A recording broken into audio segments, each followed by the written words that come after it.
క్షత్రియులను 21 సార్లు సంహరించిన పరశురాముడు క్షత్రియుల్లో ఒకడైన భీష్ముడికి ఎందుకు యుద్ధ విద్యలు నేర్పాడు? భీష్ముడిని ఎందుకని శిష్యుడిగా అంగీకరించాడు?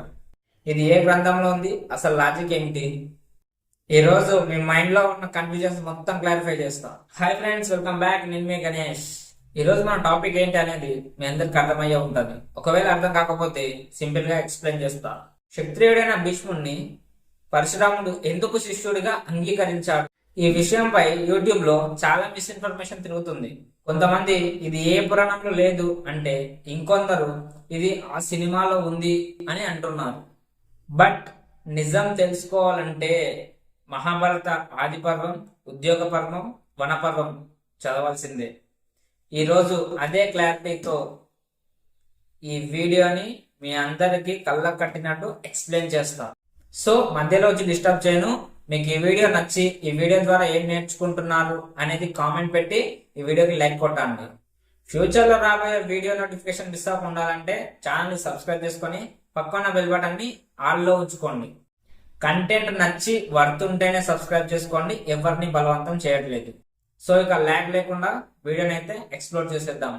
So let's start this. పరశురాముడికి భీష్ముడికి మధ్య సంబంధం ఎలా ఏర్పడిందో తెలియాలంటే మహాభారత ఆది పర్వంలో భీష్ముడు ఎవరి వద్ద విద్యాభ్యసించాడు అనే జాబితా ఉంటుంది.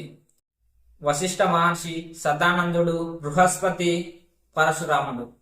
అంటే మహాభారతం ప్రకారం భీష్ముడు పరశురాముడి వద్ద విద్య అభ్యసించాడు. ఇది మహాభారత ఆది పర్వం చెప్తున్న పాయింట్. ఇప్పుడు మనందరి బిగ్ డౌట్, పరశురాముడు భీష్ముడిని ఎందుకు శిష్యుడిగా స్వీకరించాడు? ఇది కదా అసలైన పాయింట్.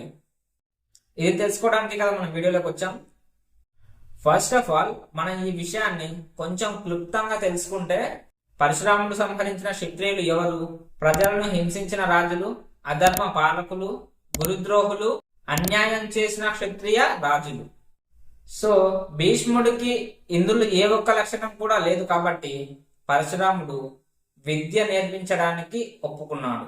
భీష్ముడు ధర్మానికి రూపం, పితృవ్రతానికి ప్రతీక.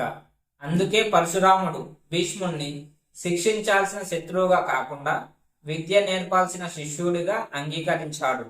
భీష్ముడు బ్రహ్మచార్య వ్రతం పాటిస్తాడు. గురుభక్తి కలిగినవాడు, వ్రతచర్య చేసినవాడు, రాజధర్మం తెలిసినవాడు, యుద్ధ శౌర్యం ఉన్నవాడు.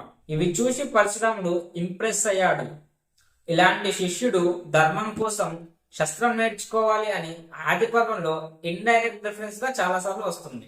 ఇంకొక రీజన్ వచ్చేసి ఆది పర్వం ప్రకారం సంతనుడు బ్రహ్మదేవుడితో, నా కుమారుడు దేవవ్రతుడికి శస్త్ర విద్య నేర్పించగలిగే గురువు కావాలి అని బ్రహ్మను అడిగాడు. అప్పుడు బ్రహ్మదేవుడు, భృగువంశంలో జన్మించిన పరశురాముడు శస్త్ర విద్యలో అగ్రగణ్యుడు, అతను నీ కుమారుడికి శస్త్ర విద్య నేర్పిస్తాడు అని బ్రహ్మదేవుడు చెబుతాడు. ధర్మపరుడైన సంతనుని మాటలు విని పరశురాముడు భీష్ముడికి శిక్షణ ఇచ్చాడు. ఇంకో విధంగా చూసుకుంటే భీష్ముడు చేసిన పితృవ్రతం, రాజ్యం, పెళ్లి, సింహాసనం వీటన్నిటిని త్యజించడం, ఇలాంటి వ్రతం చేసిన వాడు శస్త్ర విద్య నేర్చుకోవడానికి అర్హుడు అని పరశురాముడు అన్నాడు. ఈ మాట ఆది పర్వంలో భీష్ముడి కథలో స్పష్టంగా ఉంటుంది. చాలా మంది అనుకునేది పరశురాముడు క్షత్రియులందరినీ సంహరించాడని అనుకుంటారు, కానీ ఇది రాంగ్. ఇక్కడే మనం మైండ్ పెట్టి ఆలోచించాలి. పరశురాముడు సంహరించింది అధర్ములని, పరశురాముడు శిక్షించింది హింసమృతిని. ధర్మ క్షత్రియులు మాత్రం పరశురాముడికి ఎప్పుడూ ప్రియులే. భీష్ముడు ధర్మ క్షత్రియుడు కాబట్టే పరశురాముడు భీష్ముడిని శిష్యుడిగా అంగీకరించాడు. ఇది అందరికీ బిగ్ డౌట్. ఇద్దరు గురు శిష్యులే కదా, మరి యుద్ధం ఎందుకు చేసుకున్నారు?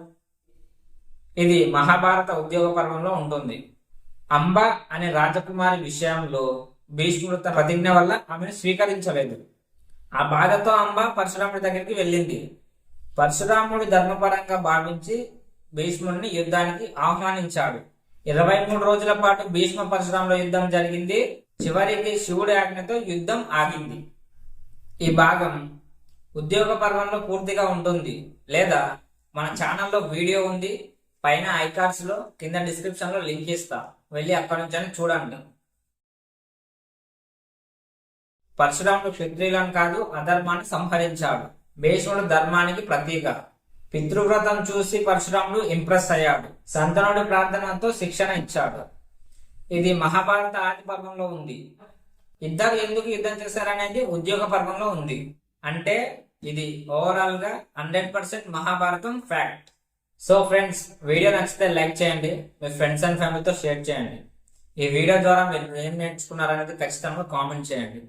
సో ఫ్యూచర్ లో రాబోయే వీడియో నోటిఫికేషన్ మిస్ అవ్వకుండా కోసం ఛానల్ ని సబ్స్క్రైబ్ చేసుకోండి, పక్కన బెల్ బటన్ ఆన్ లో ఉంచుకోండి. ఇలాంటి వీడియోస్ ని షార్ట్ గా రీల్స్ రూపంలో చూడాలనుకుంటే ఇన్స్టాగ్రామ్ కి వచ్చేయండి. దాని లింక్ కింద డిస్క్రిప్షన్ లో ఇస్తా, లేదా ఇన్స్టాగ్రామ్ లో ఓజీ వరల్డ్ అఫీషియల్ అని సెర్చ్ చేయండి, మన ఛానల్ లోగో ఉంటుంది, అది ఫాలో అయిపోండి. సో ఫ్రెండ్స్, ఇది వాళ్ళ మన వీడియో. మరో మంచి వీడియోతో మేము ముందుకు వస్తాం. అందరికీ థ్యాంక్స్ ఫర్ వాచింగ్. జై హింద్.